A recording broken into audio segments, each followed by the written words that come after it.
there is one part ನಮ್ಮ ಡಿಸ್ಕಷನ್ದು which every guests are thrown upon is ಮನಿ.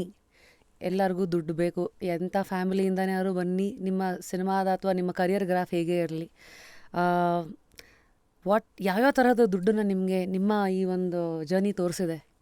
ಈ ದುಡ್ಡಿದೆ, ಏನು ಮಾಡೋಣ ಈ ದುಡ್ಡಲ್ಲಿ, ಏನಾರು ಖರ್ಚು ಮಾಡ್ಬಿಡೋಣ ಅನ್ನೋ ಥರ ದುಡ್ಡು ನೋಡಿದ್ದೀನಿ. ಈ ದುಡ್ಡು ಇವಾಗ ಖರ್ಚು ಮಾಡಿಬಿಟ್ರೆ ಮುಂದಿನ ತಿಂಗಳಿಗೆ ಕಷ್ಟ ಆಗುತ್ತೆ ಅನ್ನೋ ಥರ ದುಡ್ಡು ನೋಡಿದ್ದೀನಿ. ಮೊದಲನೇದು ಯಾವ ಫೇಸು? ಐ ಥಿಂಕ್ ಅದು ನಿನಗಾಗಿ ಅವೆಲ್ಲ ಮಾಡಿದಾಗ ನನಗೆ ದುಡ್ಡು ಎಲ್ಲಿಂದ ಬಂತು, ಎಲ್ಲಿಂದ ಹೋಗ್ತಿತ್ತು, ಏನಾಗ್ತಿತ್ತು ಅನ್ನೋದ್ರ ಅರಿವೇ ಇರ್ತಿರಲಿಲ್ಲ. ಬಿಕಾಸ್ ಎವ್ರಿಥಿಂಗ್, ಯಾಕಂದ್ರೆ ಅಪ್ಪಾಜಿ ಮ್ಯಾನೇಜ್ ಮಾಡ್ತಿದ್ರು ಎಲ್ಲ ಆರಾಮಾಗಿ. ಅಂದರೆ ನನಗೆ ಏನು ಕಾರ್ ಇತ್ತು, ಕಾರಲ್ಲಿ ಓಡಾಡ್ತಿದ್ದೆ, ಎಲ್ಲರೂ ಹೋಗಿ ಬರ್ಬೇಕಾ ಹೋಗಿ ಬರ್ತಾಯಿದ್ದೆ. ಏನಾದ್ರು ದುಡ್ಡು ಅವಾಗೆಲ್ಲ ಕಾರ್ಡೆಲ್ಲ ಅಷ್ಟಿರಲಿಲ್ಲ, ಕಾರ್ಡು ಇಲ್ಲ, ಯು ಪಿ ಐನೂ ಇಲ್ಲ. ಆವಾಗ ದುಡ್ಡು ಬೇಕಾ, ನಾವು ಹೋಗಿ ನಮ್ಮಮ್ಮನ ಕೇಳ್ತಾ ಇದ್ದೆ, ತೊಗೊಂಡು ಹೋಗು ಅನ್ನೋರು. ನಮ್ಮಮ್ಮ ಹೆಂಗೆ ಅಂದರೆ, ಅಮ್ಮ ಸ್ವಲ್ಪ ದುಡ್ಡು ಕೊಡುವ ಅಂದರೆ, ಅಯ್ಯೋ ಬಾರೋ ನಿಂದೆ ಎಲ್ಲ ತೊಗೊಂಡು ಹೋಗೋ ಅಪ್ಪ ಆ ಥರ ಅಂತಿದ್ರು ಅಮ್ಮ. ನಾನು ಹೌದಾ ಇಷ್ಟೆಲ್ಲ ಇದೆ ನನಗಂತ ಯೋಚನೆ ಮಾಡ್ತಿದ್ದೆ. ಯಾಕಂದ್ರೆ ನನಗೆ ನಮ್ಮ ಅಗತ್ಯಗಳು ಕಡಿಮೆ ಇದ್ವು ಅವಾಗ. ಇವಾಗಾದ್ರೆ ಮನಸ್ಸಾಯಿತು ಅಂದರೆ ನಾನು ಗೋವಾಗೆ ಹೋಗ್ಬೇಕು ಅಂತ ಇಷ್ಟ ಆಗುತ್ತೆ, ನನಗೆಲ್ಲೋ ಇನ್ನೊಂದು ಕಡೆ ಹೋಗ್ಬೇಕು ಅಂತ ಇಷ್ಟ ಆಗುತ್ತೆ. ಆವಾಗ ಎಲ್ಲಿ ಹೋಗ್ತಿದ್ವಿ ರಶ್ಮಿ? ಆವಾಗ ನಾನು ಹೇಳಿದ್ನಲ್ಲ, ಇಲ್ಲ ಒಂದು ಸ್ವಾತಿ ಡಿಲಕ್ಸ್ ಹೋಟ್ಲು, ಇಲ್ಲ ನಂದಿನಿ ಡಿಲಕ್ಸ್ ಹೋಟ್ಲು, ಇಲ್ಲ ಕಾಫಿ ಡೇ, ಇದೇ ನಮ್ಮ ಖರ್ಚುಗಳಾಗ್ತಿತ್ತು. ಆಮೇಲೆ ಹೋಗ್ತಾ ಹೋಗ್ತಾ ಈ ಕರಿಯರ್ ಗ್ರಾಫು ಒಂಥರ ಡಯಾಗ್ರಾಮ್ ರಂಗೋಲಿ ಬಿಡ್ಸೋಕ್ಕೆ ಶುರು ಮಾಡ್ತಲ್ಲ, ಇವು ಲೂಪ್ ಹೋಲ್ಸು, ಕೆಳಗೆ ಮೇಲೆ ತಗ್ಗು, ಇವೆಲ್ಲ ಬಂದಾಗ ಈಗ ಎಲ್ಲೋಯ್ತದು, ಏನು ಮಾಡಿದೆ ನಾನು? ಸೇವಿಂಗ್ಸ್ ಮಾಡಿದ್ನ. ಹಿಂದೆ ತಿರುಗಿ ನೋಡಿದಾಗ ಸೇವಿಂಗ್ಸ್ ಅನ್ನೋ ಪದನ ತಲೆ ಮೇಲೆ ಹೊಡೆದು ಹೇಳಿದ್ದು ನನ್ನ ಹೆಂಡ್ತಿನೇ. ಏನಿದೆ ಇವಾಗ, ಮುಂದಕ್ಕೇನು ಮಾಡ್ತೀರಾ, ಪ್ಲ್ಯಾನ್ ಮಾಡಿ. ಯಾವ ಇದರಲ್ಲಿದು, ಇಸ್ವಿನಲ್ಲಿದು? ಇದು 2009-10. ಸೊ ಅಲ್ಲಿವರೆಗೂ ಎಲ್ಲ ತಿಂದು ತೆಗಿದ್ದು? ಅಲ್ಲಿವರೆಗೂ ತಿಂದು ತೆಗೆದು ಹಿಂಗೆ ಇರುತ್ತೆ ಹಂಗೆ ಇರುತ್ತೆ ಅಂತ ಅಂದ್ಕೊಂಡಿದ್ದು. ಅದಾದಮೇಲೆ ಹೋಗ್ತಾ ಹೋಗ್ತಾ ಹೋಗ್ತಾ ಲೈಫ್ನ ಅರ್ಥ ಮಾಡಿಸಿದ್ದು. ಅಂದರೆ ಅವಳು ಏನು ಹೇಳ್ತಿದ್ಲು ಅಂದರೆ, ಇಟ್ಸ್ ನಾಟ್ ಇಂಪಾಸಿಬಲ್, ಹೆದರ್ಕೋಬೇಡಿ, ಮಾಡ್ತೀರಿ. ಒಂದು ಟೈಮಲ್ಲಿ ನನಗೆ ತುಂಬ ಹೆದರ್ಕೊಂಡೆ ಅಂತ ಹೇಳಿದ್ನಲ್ಲ, ಹೆದರ್ಕೊಂಡಾಗ ಧೈರ್ಯ ಹೇಳಿದ್ಲು. ಒಂದು ಆ ಪಾಯಿಂಟ್ ಹೆಂಗಿತ್ತು ಅಂದರೆ, ಯಾವ ಸಿನಿಮಾ ಟೈಮ್ ಇದು? ಇದು ಒಂದು 3-4 ಸಿನಿಮಾ ಮಾಡಿದೆ. ಅದು ಒಂದೊಂದು ಸಲ ಒಂದು ನಲಿಯೋಣ ಬಾರ ಅಂತ ಮಾಡಿದೆ, ಇನ್ನೊಂದು ಕೃಷ್ಣ ಏನೋ ಒಂದು ಬಂತು, ನನಗೆ ಹೆಸರು ಮರೆತೋಗಿದೆ. ಅಂದರೆ ಆ ಸಿನಿಮಾಗಳೆಲ್ಲ ನನ್ನ ಜೀವನಕ್ಕೆ ಅಂತ ಮಾಡಿದ್ದು. ನನ್ನ ಜೀವನ ಮಾಡಲೇಬೇಕು ಅಂದರೆ ಪ್ರೊಡ್ಯೂಸರ್ ಆಗಿ ಇಲ್ಲ, ಯಾರೋ ನನಗೆ ಅವಕಾಶ ಕೊಟ್ಟರು, ಯಾವುದೋ ಒಂದು ಸಿನಿಮಾ ಸಸ್ಟೈನಬಿಲಿಟಿ. ಸೊ ಆ ಸಿನಿಮಾ ಮಾಡಿದಾಗ ಪಾಪ ಅವ್ರು ನನಗೆ ಕರೆದು ಕೆಲಸ ಕೊಟ್ಟರು, ನನಗೆ ಅಗತ್ಯ ಆವಾಗ. ಅದೇನು ಭಗವಂತ ಯಾವ ರೀತಿ ನನ್ನ ಕಾಪಾಡ್ದೆ ಅಂತಲೇ ಗೊತ್ತಿಲ್ಲ ನನಗೆ. ಆ್ಯಕ್ಚುಲಿ ಮೋಸ್ಟ್ಲಿ ಆವಾಗ ನನ್ನ ಕಾಪಾಡಿದ್ದು ಕೆಲಸದ ಬಗ್ಗೆ ನನಗಿದ್ದಿದ್ದು ಗೌರವ, ಕೆಲಸ ಮಾಡೋರ ಬಗ್ಗೆ, ಸುತ್ತಲೂ ಕೆಲಸ ಮಾಡೋರ ಬಗ್ಗೆ ನನಗಿದ್ದಂಥ ಒಂದು ಗೌರವ ಆಗಲಿ, ಏನು ಈ ಡಿಸಿಪ್ಲಿನ್ ಅಂತಾರಲ್ಲ, ಅವೆಲ್ಲವೂ ಕೂಡ ನನ್ನ ಕಾಪಾಡ್ತು. ಸಿನಿಮಾ ಮಾಡಿದೆ, ಅದರಿಂದ ಅವ್ರಿಗೇನು ಒಂಚೂರು ಒಳ್ಳೇದಾಯಿತು ಅದರಿಂದ. ಸೊ ಆ ಟೈಮಲ್ಲಿ ಅದನ್ನೇ ಹೇಳಿದ್ದು ನಾನು, ಇದನ್ನು ಇವಾಗ ಖರ್ಚು ಮಾಡಿಬಿಟ್ರೆ ಮುಂದಿನ ತಿಂಗಳು ಪ್ರಾಬ್ಲಮ್ ಆಗುತ್ತೆ, ಸ್ವಲ್ಪ ಮರ್ಯಾದೆಗಿರು ಅನ್ನೋದ್ರೆ ಆ ಥರ ದುಡ್ಡು ನೋಡಿದ್ದೀನಿ. ಅದಾದಮೇಲೆ ಒಂದು ಬ್ಯಾಲೆನ್ಸ್, ಹಿಂಗಿದೆ ನೆಕ್ಸ್ಟ್ ಇದು ಮಾಡಬೇಕು, ಇದು ಮಾಡಿದ್ರೆ ಮುಂದಿನ ತಿಂಗಳು ಅದಾಗುತ್ತೆ, ಇವಾಗ ಮಾಡಿದ್ರೆ ಮುಂದಿನ ವರ್ಷ ಇದು ಪ್ಲ್ಯಾನ್ ಮಾಡ್ಬೋದು. ಸೊ ಆ ಪ್ಲ್ಯಾನಿಂಗು ಅಂತ ನನಗೆ ಹಾಕ್ಕೊಟ್ಟಿದ್ದು, ನನಗೆ ಹೇಳ್ಕೊಟ್ಟಿದ್ದು ಸ್ಪಂದನ. ಸೊ ಯೂಶಲಿ ಸಿನಿಮಾದವ್ರು ಅಂದರೆ ಇನ್ಕಮ್ ಹಿಂಗಿರುತ್ತೆ, ಬಂದರೆ ಹಿಂಗೂ ಬರುತ್ತೆ, ಏನೋ ಇಲ್ಲದೆ ಹಿಂಗೆ ತುಂಬ ಅನ್ಪ್ರೆಡಿಕ್ಟಬಲ್ಲು. ನಿಮ್ಮ ಟಾಪ್ 3 ಇನ್ವೆಸ್ಟ್ಮೆಂಟ್ಸ್ ಎಲ್ಲೆಲ್ಲಿ? ಉದಾಹರಣೆ ಮ್ಯೂಚುವಲ್ ಫಂಡ್ಸಾ, ರಿಯಲ್ ಎಸ್ಟೇಟಾ, ಆ ಥರ? ಇದು ಯಾವುದೂ ಆಗಿಲ್ಲ.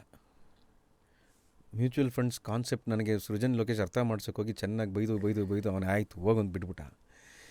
ರಿಯಲ್ ಎಸ್ಟೇಟು ಒಂದು ಜಾಗ ತೊಗೋಬೇಕಿತ್ತು, ಒಂದು ಕಡೆ ಇದು ನಮ್ಮ ಏರ್ಪೋರ್ಟ್ ರೋಡಲ್ಲಿ ಒಂದು ಜಾಗ ತೊಗೊಂಡಿದ್ವಿ. ಬಟ್ ಅದರಿಂದ ಮುಂದಕ್ಕೇನು ಮಾಡೋಕ್ಕಾಗಲಿಲ್ಲ. ಸೊ ಈಗ ಇತ್ತೀಚೆಗೆ ಒಂದು ಸಣ್ಣ ಇನ್ವೆಸ್ಟ್ಮೆಂಟ್ನ ಸ್ಪಂದನನೇ ಲೀಡ್ ತೊಗೊಂಡು ಆ ಇನ್ವೆಸ್ಟ್ಮೆಂಟ್ ಮಾಡಿಸಿ ಅದರಿಂದ ಒಂದು ದಾರ ಆಗೋ ಥರ ಮಾಡಿದ್ದಾರೆ. ಇಟ್ ವಾಸ್, ನಾನು ಹೇಳಿದೆ, such a beautiful pattern of life. ಅಂದರೆ ರಿಲೆಂಟ್ಲೆಸ್ ಆಗಿ ಕೆಲಸ ಮಾಡಿದ್ಲು ಆ ಟೈಮಲ್ಲಿ, ತಲೆ ಮೇಲೆ ಕೂತ್ಕೊಂಡ್ಬಿಟ್ಲು, ಇಲ್ಲ ಇದು ಮಾಡಿ ಮಾಡಿ ಮಾಡಿ ನಾನು ಯಾಕೆ ಒಂದು ಸ್ವಲ್ಪ ಶೂಟಿಂಗಿಂದ ಟೈಮ್ ಕೊಡಿದ್ರೆ, ನಾನು ಮಾಡಿದ್ರೆ ಮಾಡ್ದಂಗೆ ನೀವು ಮಾಡಲ್ಲ ನನಗೆ ಗೊತ್ತು. ಕಮರ್ಷಿಯಲ್ ಪ್ರಾಪರ್ಟಿನ ಇಲ್ಲ ಬೇರೆ ಥರ investment. Okay. This is another kind of ಒಂದು ಕಾನ್ಸ್ಟೆಂಟ್ ಒಂದು ಸೋರ್ಸ್ ಇರೋ ಥರ ಒಂದು ಇನ್ಕಮ್ ಸೋರ್ಸ್ ಬರುತ್ತೆ. ಹಾಂ ಹಾಂ. ಓಕೆ. ಸೊ ಅದನ್ನು ಮಾಡಿ ನೆಕ್ಸ್ಟ್ ಇನ್ನೇನೇನೋ ಆಸೆ ಇತ್ತು, ಬಟ್ ಯಾ ಅಫ್ಕೋರ್ಸ್ ನೀವಿದ್ದೀರಾ ಅದನ್ನೆಲ್ಲ ಮಾಡ್ತೀರಾ? ನಾನು ಮಾಡಬೇಕಷ್ಟೇ ಇವಾಗ. ಹ್ಮ್. ಸೊ ಹಾಗಾಗಿ ಇಷ್ಟೆಲ್ಲ ಯೋಚನೆ ಮಾಡ್ತಿದ್ದಿದ್ದೆ ಸ್ಪಂದನ. ಯಾಕಂದ್ರೆ ನಾನು ಅಷ್ಟೆಲ್ಲ ಯೋಚನೆ ಮಾಡೋನೇ ಅಲ್ಲ. ಒಂದು ತುಂಬ ಆಡು ಭಾಷೆಲಿ ಹೇಳಬೇಕು, ನನ್ನ ಹತ್ರ ಲೂಸು ಏನು ಆಡು ಇವನಿರ್ತಾನೆ ಅನ್ನೋ ಥರ. But that is the way she has prepared me. ನನ್ನ ಒಂಥರ ತಯಾರು ಮಾಡಿದಾಳೆ ಅಂತ ಹೇಳಿದ್ರೆ ತಪ್ಪಾಗಲ್ಲ.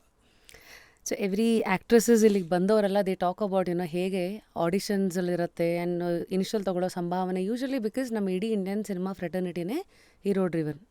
ಯಾ ಹಾಗಾಗಿ ಒಂದು ಅವ್ರಿಗೆ ಮಾರ್ಕೆಟ್ ಇದೆ ಅಂತಂದರೆ ಸಿಗೋ ದುಡ್ಡುಗಳು there are I am sure ಇವತ್ತಿನ ಇಂಡಿಯನ್ ಫ್ರೆಟರ್ನಿಟಿನಲ್ಲಿ ಇಂಡಿಯನ್ ಲೆವೆಲಲ್ಲಿ ನೋಡಿದ್ರೆ 500-600 ಕೋಟಿಗೆ ಸಿನಿಮಾ ಮಾಡೋರು ಇದ್ದಾರೆ. ಅಂದರೆ ರೆಮ್ಯುನರೇಷನ್ ಅಂತ ತೊಗೊಂಡು, ಅದೇ ಇನ್ನು ರೀಜನಲ್ ಅಂತೆಲ್ಲ ಬಂದರೆ 6 crores 10 crores ಇಂದ ಹಿಡಿದು ಲ್ಯಾಕ್ಸ್ಗೂ ಈ ಥರ ವೇರಿ ಆಗುತ್ತೆ. How comfortable are you to reveal ನಿನಗಾಗಿ ಅಥವಾ ಎನಿ ಬೆಸ್ಟ್ ಇದು of your highest touch peak ಅಥವಾ ವೇರ್ ಯು ಸ್ಟಾರ್ಟೆಡ್ ಫ್ರಮ್ ಎರಡೂ?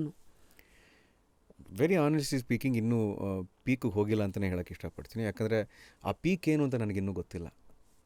That is my vision and I see myself going to the peak. I see myself there, but ಆ peak ಏನು ಅಂತ ನನಗಿನ್ನೂ ಗೊತ್ತಿಲ್ಲ. ಸೊ ಹಂಗಾಗಿ ನನ್ನ ಫಸ್ಟ್ ರೆಮ್ಯುನರೇಷನ್ ಹೇಳ್ತೀನಿ ನಾನು. 25,000 ಕೊಟ್ಟಿದ್ರು ನಿನಗಾಗಿ ಮಾಡಿದಾಗ, ಆ್ಯಸ್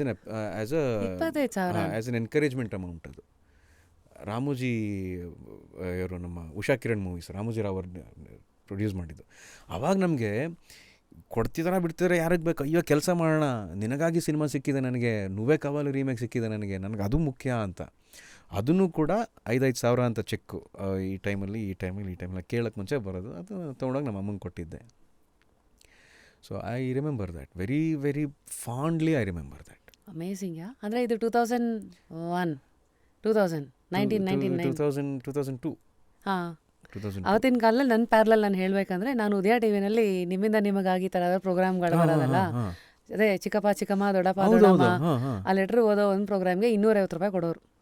ಹೌದಾ? ನಾ ಹಂಗೆ ನೋಡೋಕೆ ಹೋದರೆ, ನಾನು ಚೆನ್ನೈಯಲ್ಲಿ ಆ್ಯಕ್ಟಿಂಗ್ ಕೋರ್ಸ್ ಮಾಡಬೇಕಾದ್ರೆ ಒಂದು ಕಾರ್ಟೂನ್ಗಳನ್ನ ಡಬ್ ಮಾಡೋದು ಒಂದಿತ್ತು ಅವಾಗ. ಸೊ ಅಲಾಡಿನ್ ಕಾರ್ಟೂನ್ನ ಕನ್ನಡಕ್ಕೆ ಡಬ್ ಮಾಡಬೇಕು ಅಂತ ಯಾರೋ ಆಫರ್ ಮಾಡಿದ್ರು. Okay. So they called me for the testing of Aladdin's voice. ನಾನು ಹೋದೆ, ಕನ್ನಡದಲ್ಲಿ ಡಬ್ ಮಾಡಿದೆ. ನನಗೆ ಅವಾಗ ಬಂದಿದ್ದೀನಿ ಅಂತ 500 ರೂಪಾಯಿ ಕೊಟ್ಟಿದ್ರು. ಆ 500 ರೂಪಾಯಿನ ನಾನು ಚೆನ್ನೈಯಿಂದ ಬೆಂಗಳೂರು ತೊಗೊಂಬಂದು ನಮ್ಮಮ್ಮಂಗೆ ಕೊಟ್ಟಿದ್ದೆ. ನಮ್ಮಮ್ಮ ಫಸ್ಟ್ ತೊಗೊಳಮ್ಮ 500 ರೂಪಾಯಿ ಅಂತ. ದಿಸ್ ಇಸ್ ಯಾವ days? Just before I started Ninagagi in the year 2000. So see ಹೆಂಗೆ ಯಾವ್ಯಾವ ಜಾಗಕ್ಕೆ ಏನೇನಿದೆಯೋ ಈ ಥರ ಡಿಸ್ಪ್ಯಾರಿಟಿ ಅಂತ. ಅಯ್ಯ